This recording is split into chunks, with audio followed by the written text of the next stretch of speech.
Welcome back to the Tidarium Hangar. Welcome to Thundercats Week here at the Tidarium Hangar. I'm going to start out this week talking about Thundercats. We're going to go over all the figures. Yes, I have all of the figures. They're not pictured here because I just can't get it all in the review space. It's such a big toy line. Then second, we're going to talk about all of the vehicles and every vehicle made in the vintage LJ and toy line. And then it's going to culminate with looking at this beast right here, Cat Slayer. So we're going to do 3 days of this, and it's going to end on Wednesday with Retro Wednesday. We're going to talk about this now. I did struggle collecting this over the past 2 or 3 years. I quit collecting 3 times. I think the kids call it rage quit because it was so frustrating getting the parts and pieces I needed. Much more frustrating than I thought it would be. I thought it'd be a real simple toy line to collect. Turns out it's not. Hashtag not easy to collect. But we're going to get into that, the trials and tribulations, and on the other end of it, how I feel about it, and more. Coming up.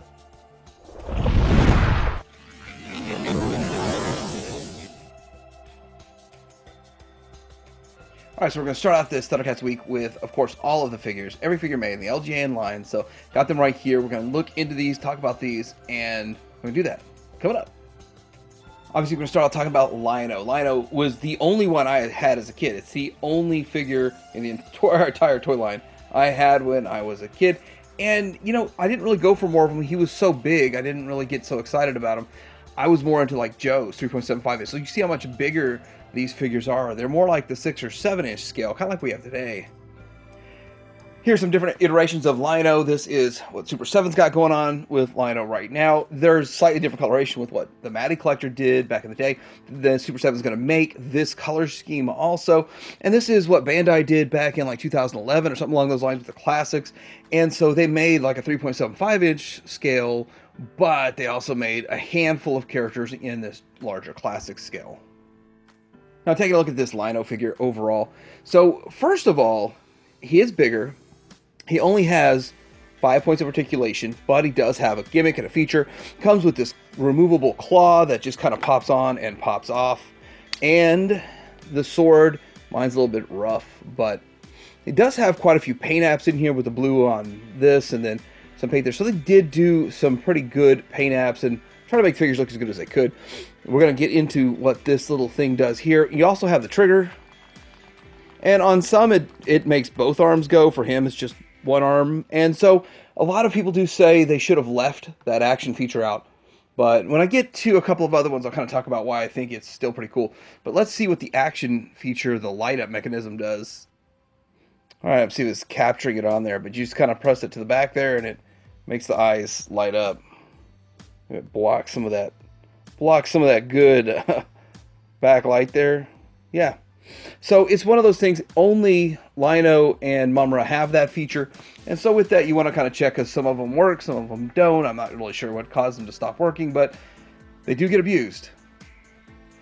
When it comes to variants, there's a variant figure that comes with the Thunder Wing that doesn't have the back switch on it. So it's flat on the back. Of course, I don't have that, so I just put a standard one in there, which is kind of interesting. So when we get to talking about this tomorrow, I will show how you can still fit a regular figure in there, no problem. There's also the orange one. Now, I don't have the orange one, but I have an orange claw. But the claw, the sword, and the hair are all orange on the orange variant.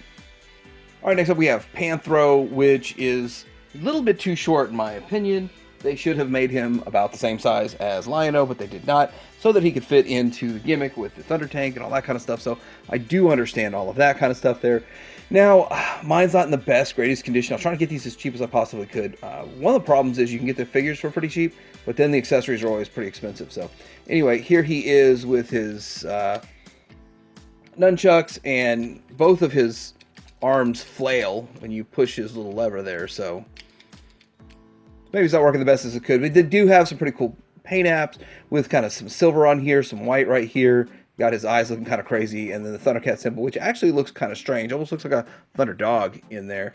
And from the back, that's about what he looks like. So we'll see more of him when we see the vehicles, and of course, what his role is with the Thunder Tank and all that kind of stuff.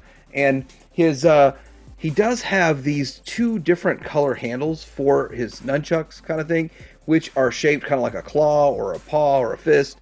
So that's kind of cool overall. Still, you know, these accessories are really hard to track down, but you can get really nice reproductions for very, very cheap these days.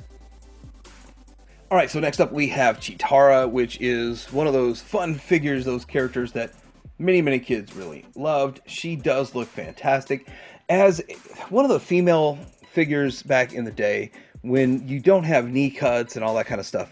The legs look so much better, and that's just the way it is. That's just the way it goes. She's got some paint apps with spots on her shoulders and her back and on her hair and all of that kind of stuff, or paint chip and that kind of stuff. She does have right here a nice symbol in there, and she's got really like multiple paint apps just for her face to get her eyes and all that kind of stuff. So they did put quite a bit into her and into this whole toy line. Now she does come with this bow staff, which is almost always kind of bent up looking. It does have some sort of a thicker part in the middle and it's thinner on the outside, and then that's so she could do this. That, so, you know, it really affects posability, all that kind of stuff. It doesn't really bother me much because they just sit on my shelf.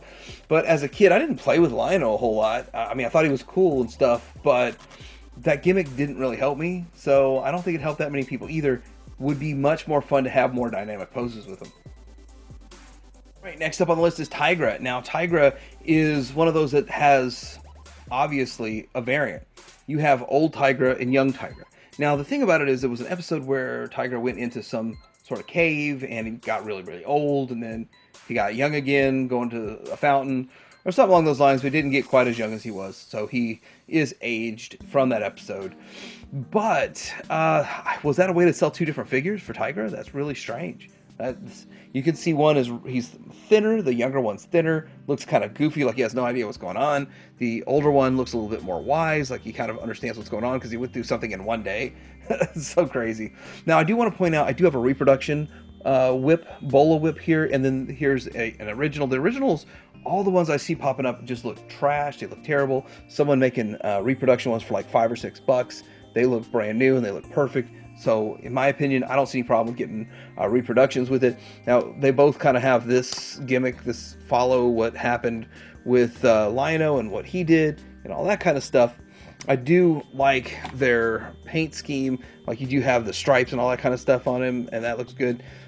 Maybe he's having trouble holding the older one. The older one's holding the older whip, but he does that action with it. And so, anyhow, it looks good enough to stand on the shelf looking at him from behind. It's about what they look like. Tigra. Snowman of Hook Mountain. This is one of more of a common figure that's out there. He's pretty cheap, except for when you try to get his accessories, like his staff, and he can move his staff. His arm is heavy, so my feature's not one to work so well. And then he's got this shield, a rock shield, and his helmet, so pretty interesting figure overall. More or less, for me, he's just a giant statue in the background. He wasn't really a main character, but he did show up frequently in the show. I'm still trying to watch the whole show. It's a pretty good show overall. It does hold up better than some from back in the day. They do have fur on him, like molded in kind of fur on him. So obviously he's out there in the Arctic and it's cold. And so there he is from the back. But a real simple, plain figure. The Super 7 one really does pay a lot of homage to the original figure and the original character. And so they both look pretty good. Next up, we have Hachiman. Hachiman is sort of a samurai kind of style figure that was duped into working for Mumm-Ra and then realized that that's not what he wanted. He did not want to be a bad guy and work for Mumm-Ra. Now, his feature is a little bit different. So he does have this sword, and he does have what looks like padding right here, and he's wearing some loose kind of pants that are baggy and all that. But you push this lever here, and he karate chop. Chop, chop, chop, chop, chop, chop. So it's kind of cool. Maybe you'd want your sword to be like that when you chop. Maybe you'd want to be looking that direction when you chop. But Hachiman, I mean, ninjas are fun, samurais are fun, and so they had to work it in, and they did. Pretty cool character. Next, I want to talk about Snarf. So there's two different Snarfs that I know about. If I knew about more, I'd talk about more of them. But so there's the original pack-in. This was packed in with Lion-O, I believe. And so you have this it's just a statue, like we're going to see with a couple of other ones. And then you have this one, this Snarf right here, which is, I think, a standalone figure, which actually has some movable head, I believe, and movable shoulder articulation and tail articulation. So it's bigger. He's a better version of the figure, but both of them still go for around $30. They're hard to get, actually. I couldn't believe how hard it would get a Snarf. And sadly, the Snarf I thought was Snarf was the 2011 version one I had for a while, and I was like, wait, that's the wrong one. So tracking down some Snarfs was not a lot of fun, but at the end of the day, they look pretty cool. Super 7's coming out with theirs, and that's like 55 bucks. So very similar to what happened with the Snarf figure, they had pack-ins of Wily Kit and Wily Cat. And so with that, these were just statues, just something to get value out of your figure. And because they didn't think that anybody would want to buy just these figures, we're just going to give you these statues. So you work into your play, this, that, and another. Well, it turns out that kids really did want these. And so now they made, later on down the line, they made Wily Kit and Wily Cat with their surfboards and all that kind of stuff. Now, I don't really know because I don't see the mint in the package stuff for them, but I never see them pop up mint in the package. So I don't know if they were sold as a 2-pack, but I believe they were sold separately. But they both have what appears to be the same board. I think it's the same surfboard for both of them. And so much better paint apps, much better figures. I mean, this is just like an overall orange figure with small paint apps. And this one here has multiple different colors going on with them and that kind of stuff. Same with the kit. And here is like a side-by-side comparison of them. I don't think my statue's not in that great a condition, but it's one of those things that I wasn't even after. I didn't realize that they consider that a whole character for the statue. I just thought it was maybe something that was, you know, they make the miniature kid works and all that kind of stuff. I just thought it was along those lines. Turns out it was part of the LJN mainline as an add-in. And since we're covering these types of figures, this is Mumm-Ra. Mumm-Ra originally came with Monstar as just a little, it's like you can put your finger in them, like a thumb kind of statue. I don't know, could you put your finger? Yeah, you can put your finger in the bottom of him too. So that's how he originally came. But then he got his own figure. Mumm-Ra became his own character. He has a little chain on him. I think my chain's supposed to be a little bit longer than that. But he is really cool looking overall. The better versions they made are massive, vast improvements with more articulation. So he has 5 points of articulation now with his head and his all 4 legs and all that kind of stuff. But at the end of the day, Mumm-Ra. Next are the Burbles, and I will tell you that these are way too expensive for what they are. When I first got them in, I thought, wow, these are really small. And although you see pictures and stuff, you just don't realize how small they are. I mean, even just look how small they are compared to one of the shortest figures out there. And so with that, I mean, they're barely bigger than a Snarf, and yeah, they're barely bigger than Snarf, and they're not bigger than Snarf, and they're barely taller than Mumm-Ra. So with that, they command a hefty price. Like, they could command between $75 and $100 a piece. It takes a long time to try to catch a good deal on them. But I have to say that condition means a lot with these, and so with that, I got a pretty rough bill, and I touched them up. So there's Burble Bill, and then this is the Burble Bell, and oh goodness, that's Bert. That's Burble Bert. All right, so Bell, Bert, and Bill, and when you watch the show, there's a whole lot of them that look like Bill. So I would think that you'd want to maybe have a few of him to make it look like you have a little group of them and stuff. But at the end of the day, though, they're just really small figures with no leg articulation, just shoulder and head articulation. Getting into some later series good guys, we have Jaga. Now, Jaga is a really cool figure, but sadly, this helmet is easily lost and not easily replaced. I got one, luckily, a buddy of mine that's got a toy shop in Oklahoma City. I was able to pick one up for a decent price, but mine was hatless for a long time. And I dropped $100 on them, and then I had an extra sword from like another Lion-O or something. So, and I believe it's the same exact sword as Lion-O. Why would LJN make a special sword just for him?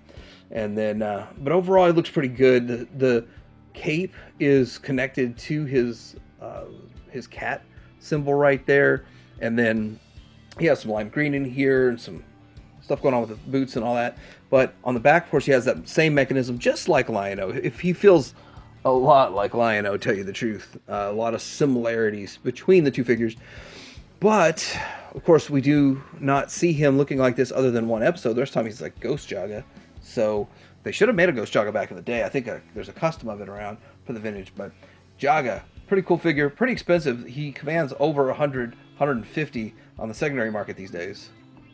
All right, so next up we're going to get into Linkso. Linkso is a pretty cool looking figure overall, and he's like an older, wise one that came around the time of the movie, and so he was like season 2, season 3. Anyway, it's just hard to keep all that stuff straight. One of the things about him, he does have a lot of paint apps on him. He does look pretty good. Does still look sort of overall plain, but a pretty cool looking different one. I like the color in his chin beard and all that kind of stuff going on right there.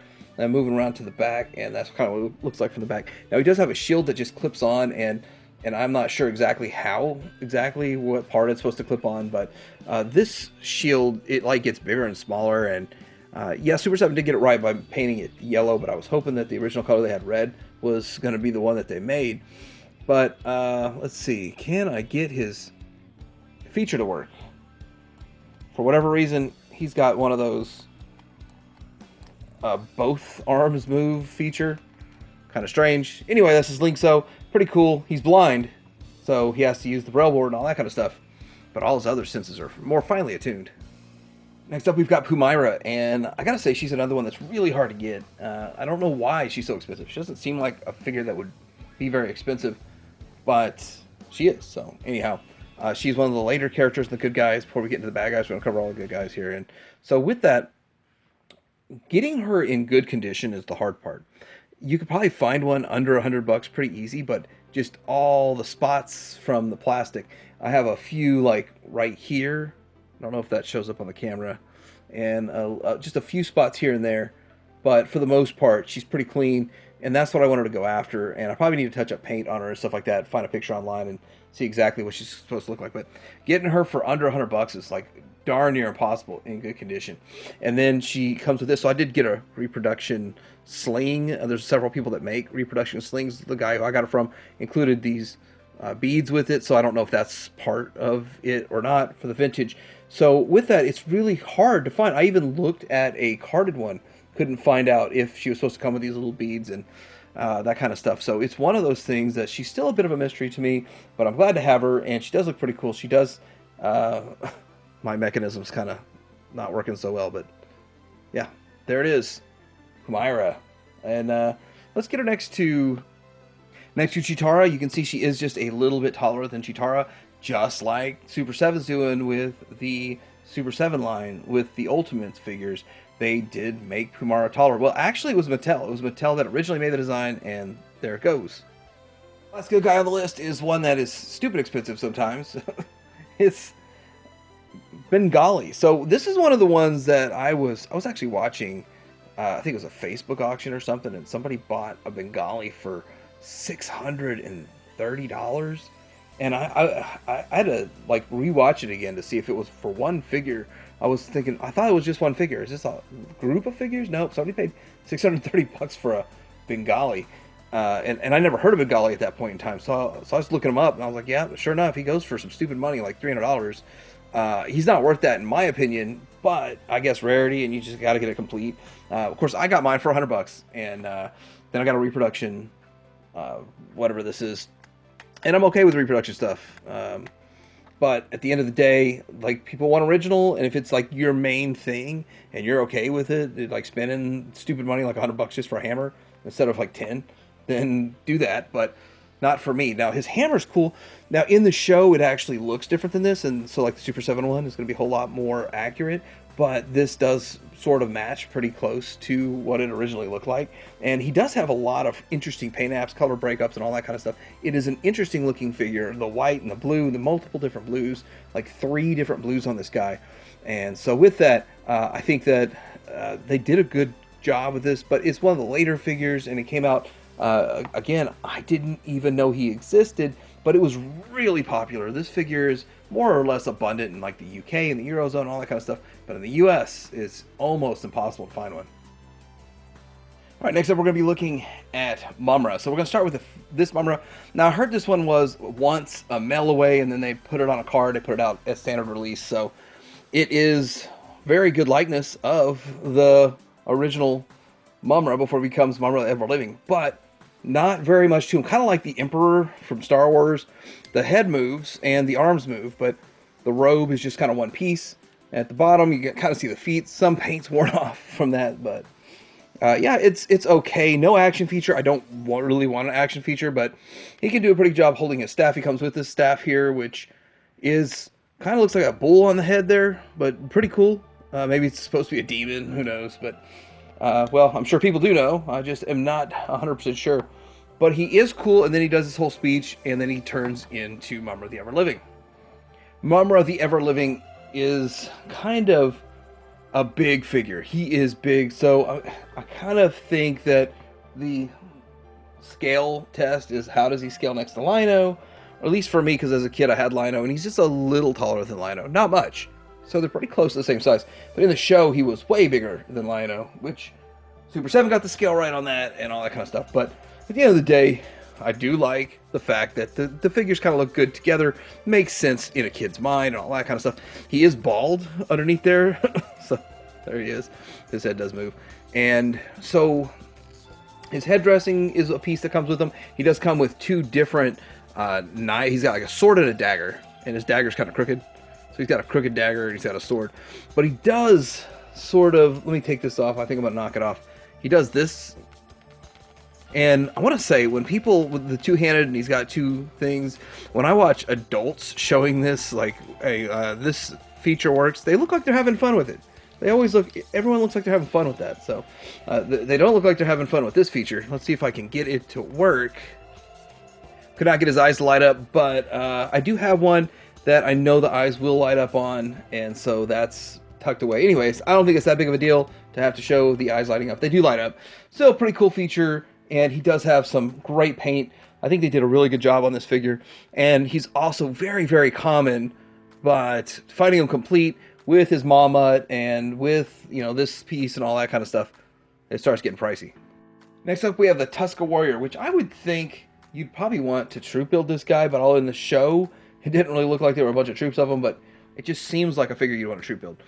Anyway, looking down at him, he got the green going on with him, and he's got some different colors with a purple sash kind of thing. He's got this belt, and it's pretty cool overall. He's one of the most common figures by far, but still it doesn't make him any less cool. He has this giant gun, which is the exact same gun that comes with the LJN Dude figure. It's the Raban. Same gun, just painted different. So they did do some reuse. They were trying to like be like Kenner, but probably not as cool as Kenner. But they did try. So he gets his job done. Now let's see what he looks like if you troop build him. So I never set out to troop build this one or any Thundercats figure, to tell you the truth. But he just showed up in every lot, and the gun was pretty cheap. So I was like, why not have 4 of them? And just kind of fun. And with that though, they did show like Slythe and pretty much Monkeyan, I think even Vultureman. In the show, they showed multiple others of their race out there, so it would make sense to almost troop build any of the mutants, right? Next up, we have Jackalman, and this one is kind of cool. He only comes with 1 club, but I ended up with an extra one, so I figured why not, because if his feature does this, it makes it more evenly distributed weight-wise. So he does come with this removable sash, which sometimes is lost or gone. He also looks like, I don't know what they call them, the coyotes or something that are in Bravestar. I do use him as a stand-in. I have an extra one I use as a stand-in with Bravestar. So that's cool because Bravestar only has 9 characters, 9 figures. I'll eventually be going through those 9 figures one at a time on this channel. But he does look pretty cool, pretty common figure out there. Not much going on with them, but a little bit of paint app with the waist piece and all that kind of stuff. But he is interesting. Would it be nice if these figures did have more articulation, though? This is Vultureman, and Vultureman is pretty cool, too. So the thing about Vultureman is that he's very, very common to get his little one. Was actually a pretty big accessory, so I don't see why it'd be lost very easily. I don't even know what you would call it. It's almost like it's like a grabbing device. Like, you know, back in the day, they were obsessed with those grabbing devices, and he made his own. Is that what it is? But he does have like a dagger that's stuck in there. It's molded in. He does look like a bird, and yeah, he's weird looking. But I have to say that for whatever reason, that this figure is very common, and it's real easy to find one of these, but not easy to find his weapon. And I guess like we can say about all of them, looking at the back, he looks like he's got feathers going on his back and kind of blue right there. So interesting figure. I was really happy to see Super 7 remake this guy, and it matches the cartoon really well, but this has that charm. Okay, so we've got Slythe right here, which Slythe is one of those really weird figures. He's kind of a hunchback, lizard, alligator looking thing. I don't know. But he fits, he already did sort of fit the character very well. Like he matched the animation really well, better than some of the other figures. And here's his axe, and mine's bent. I think they're all supposed to be bent like this. So anyway, he's pretty cool and pretty interesting. He does have a medallion right here. It's just something you'd see him living in the woods and all that kind of stuff. Does have 5 points of articulation. His head does just kind of move like this. And then looking at the back here, he's got like spikes going right like that, and his tail is formed. But you know, it makes him to stand very well. He's really, really sturdy, stout figure, especially on the shelf. And that's something we worry about nowadays, but is he going to stand? And so he does have the one gimmick, which is it both arms that move? Yeah, it seems like both arms move. Let's take that off. Yeah, both arms move. Mine doesn't work that well. They did hide the button in as one of his scales, which that's kind of cool. I think I have it on this side because that's the way it fits in the display better. But anyway, this is Slythe. He looks pretty cool overall. Next up, we have Monkey-In, and I really think that this figure was done a disservice for a couple of reasons. First off, he's got that squatty pose, like he's a He-Man figure, or like he's... Let's see here. Did they just reuse parts? Because no, they didn't. But he's got that squatty pose, just like we see with that figure. And Panthro. And with that, kind of a strange character and strange design. He does have a removable helmet, which is very easily lost. In fact, it keeps falling off. I've lost it a couple times already, which is silly. And then he has what looks like some fur right there. And he's got some kind of a purplish, bluish knee pad, elbow pad, and then he's got the red on the undies and that. He does have his the Morning Star, and this action feature works really well. And it actually might have been a little bit of fun to have this one. So out of all the figures with all the action features, this one probably is the best one. And you can still have this other arm to do things with. I don't know what he'd do, but pretty cool figure overall. Very, very classic. Very, very, very common out there. But just, getting his parts is the hard part. Next up, we got Groo the Destroyer. And I want to show real quick size comparison to good old Lion-O. I think that's the litmus test there. He's a little bit taller, probably like a fraction of a head taller, but just showing that he was a good guy. He was a Thundercat once upon a time, but he had a falling out and all that kind of stuff. And then he ends up having some sort of beef with Jaga. But this dude is cool. Like, when I first picked one of these up, I thought this was one of the coolest Thundercats. Maybe the coolest Thundercat figure they ever made. And he comes with these kind of triple spike kind of brass knuckle kind of thing, but they're silver knuckles. And then he's got this mace. Really, really cool. He flails them like this. He's a bad dude. I like looking at him. He has silver down here protecting some junk, and he's got so kind of an orangish red here, and then kind of a tan-ish right there, and then more armor, and then armor on the back. This dude is mean. He's huge. He's beefy. He's solid. He stands really well, and he's got two cool weapons. So, Groo the Destroyer, one of the best figures made in the toy line. Next up, we got the Berserkers. If you thought any of the LJN toys put the action features above the figure, well, this section of 4 figures is a subgroup, the Berserkers, and they definitely put action features way above the figure. Now, with this, they all look goofy, they all look strange, and they all have their own very specific action feature, which could be sort of cool in a way, but it really takes away from the figure. But let's look at each one of these individually.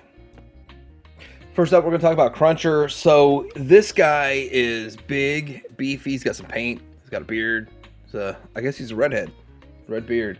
Lots of armor and stuff all over him. But what you do is you kind of pull his arms out, and then you push this button, and he captures somebody and grabs them at the same time. Let's maybe we'll put a Chitara in here.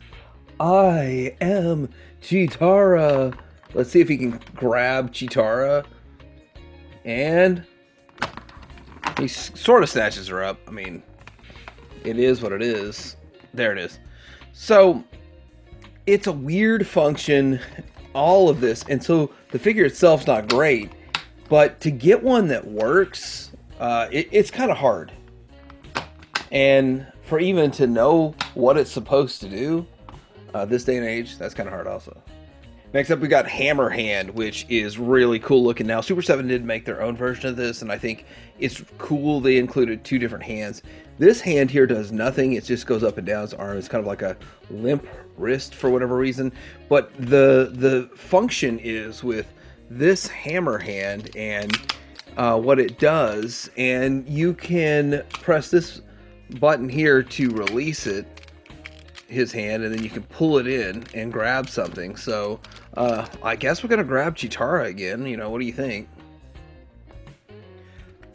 I am Cheetara, and he grabs her. I mean, it works really well, and then you can kind of work with this piece in the back here and let it go.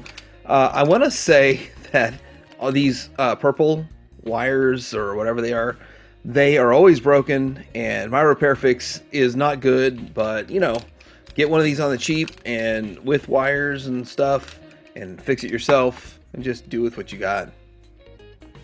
Next up, we have Top Spinner. When I first saw this, I didn't think it was actually an LJN toy, part of the toy line. I was like, this is no way the same company that made Lion-O made this thing, but they did, and they did it for one reason only. It spins. Let's see if I can do that.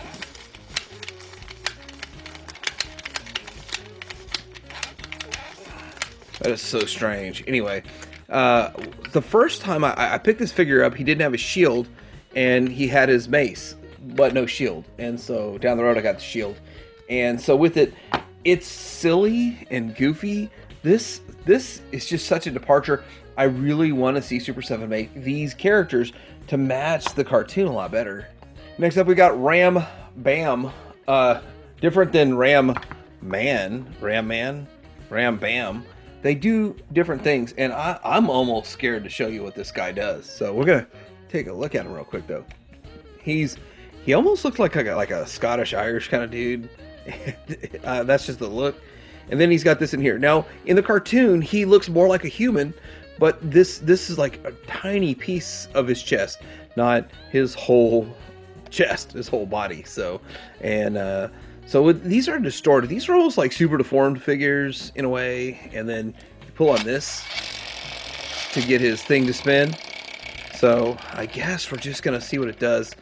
I should move some stuff out of the way, and I'll probably break this. So let's do it. Well, not as exciting as I thought. Next up, we got Captain Cracker, and so there's a story behind this guy. This one made me rage quit collecting Thundercats, because I just don't think this figure's worth $100, and especially without his weapon, not worth $100. And I saw some previous sales, like in 2020 and 2021, for 58, 66, and so with that, I was trying to keep it under $100, and I'd bid $100, get outbid every single time. He's not rare. There's quite a few of them out there, but yet everybody wants $100 or more. And so with that, I mean, even the market was commanding more than $100. So I got this guy for probably like 70. But the fact that I rage quit, waited a year and a half to start picking up collecting these guys again, I got him a lot cheaper. And then I got his sword. So the sword itself is, people want like $100 for it. And there's a really good KO out there. That's, you could tell a good KO if it bends. It's plastic. It's made with ABS instead of resin. So, but looking at him, he's got some paint apps on his belt buckle and his shirt and all that kind of stuff. He's a pirate.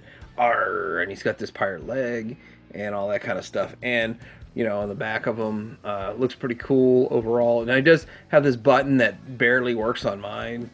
So, yeah, to get stuff a little cheaper, you have to expect it's not going to be the greatest. And, if it's not your main gig, if it's one of 51 toy lines you're collecting, you're just trying to get as cheap as you can, you do what you got to do, right? So, Captain Cracker, Super 7 did make an upgraded version of him that has the parrot and all that kind of stuff. And so a lot of people bash Super 7, but that one is vastly superior and about the same size. You could just put it in as a fill-in.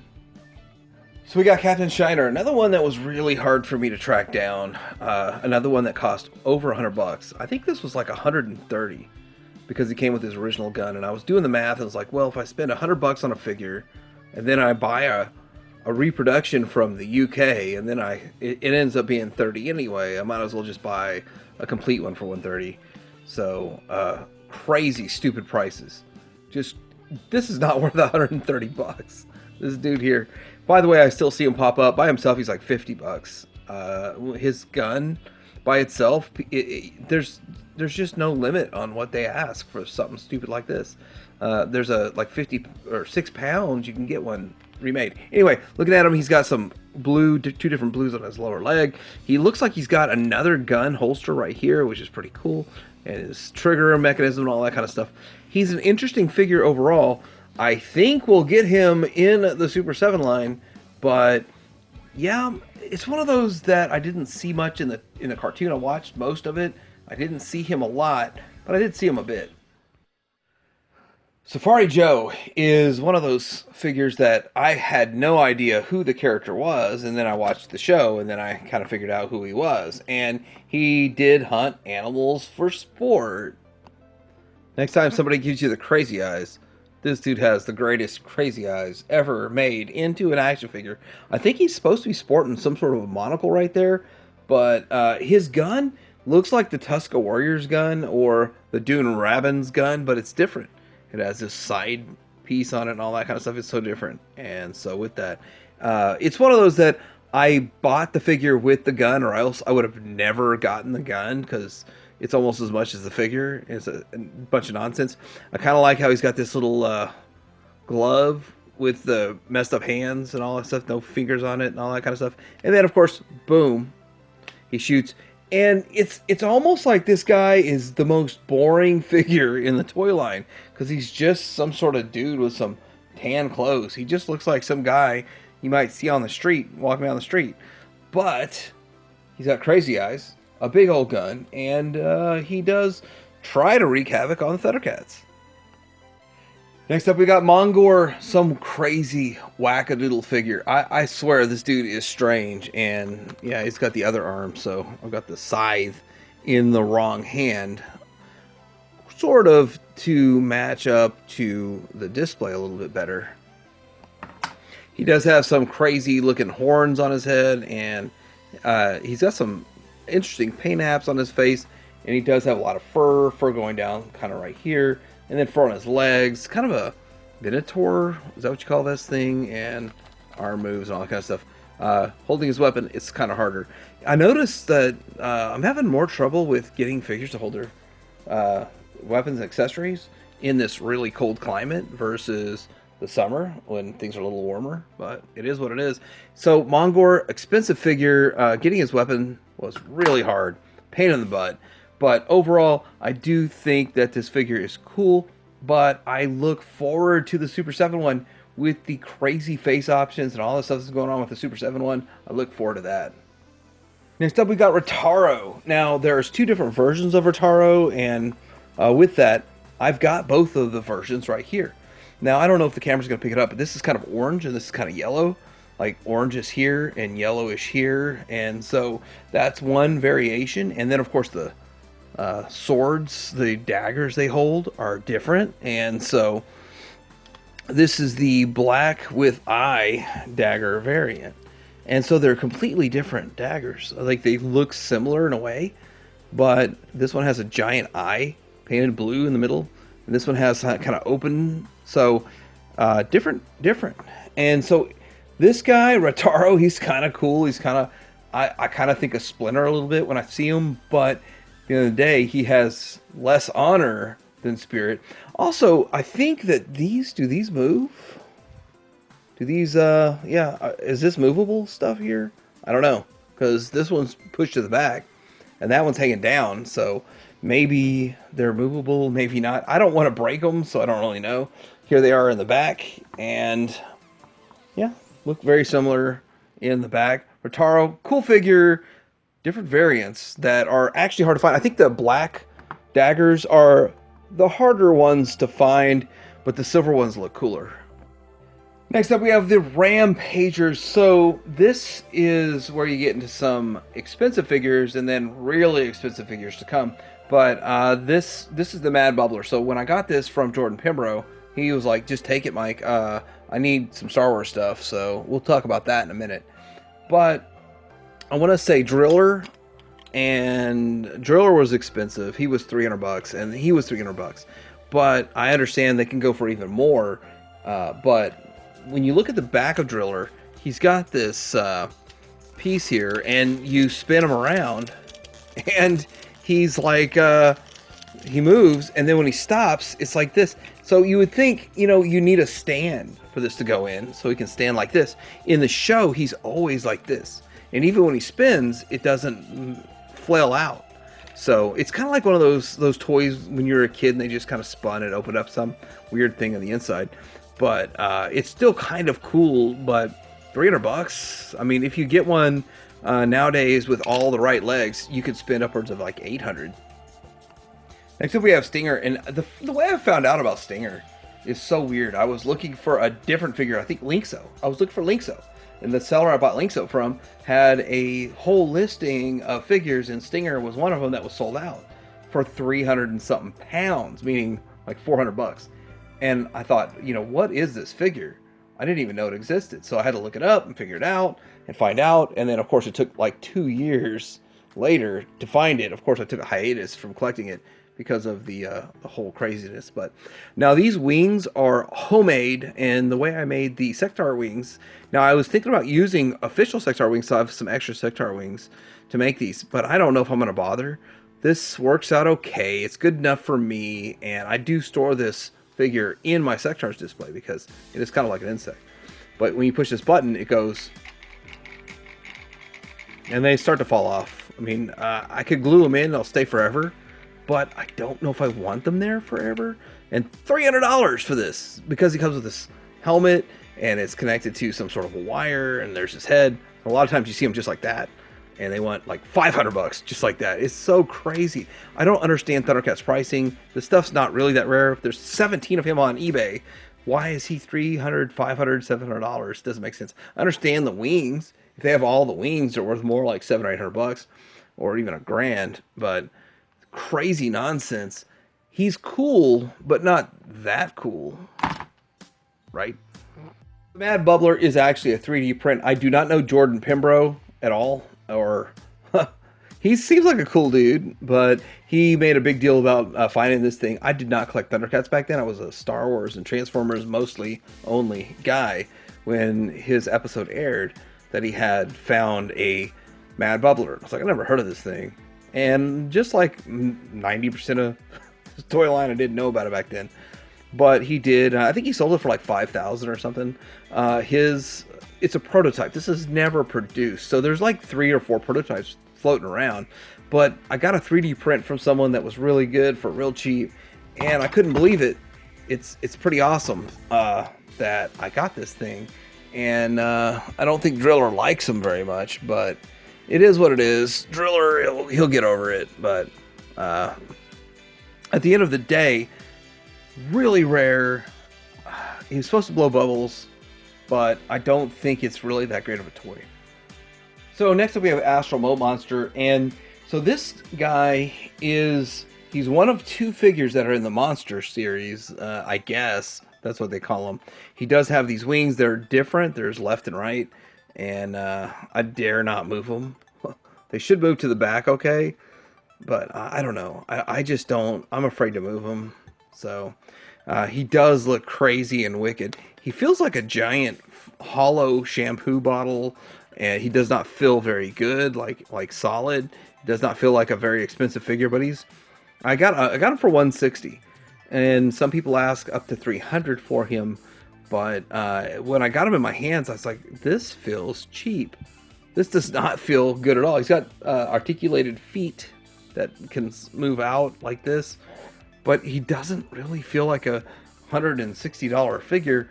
But at the end of the day, it's come to obscurity and rarity and all that kind of nonsense. And so I figured I'd never see one again for the price, so I picked them up, and I did not pick up Tongue-A-Saurus.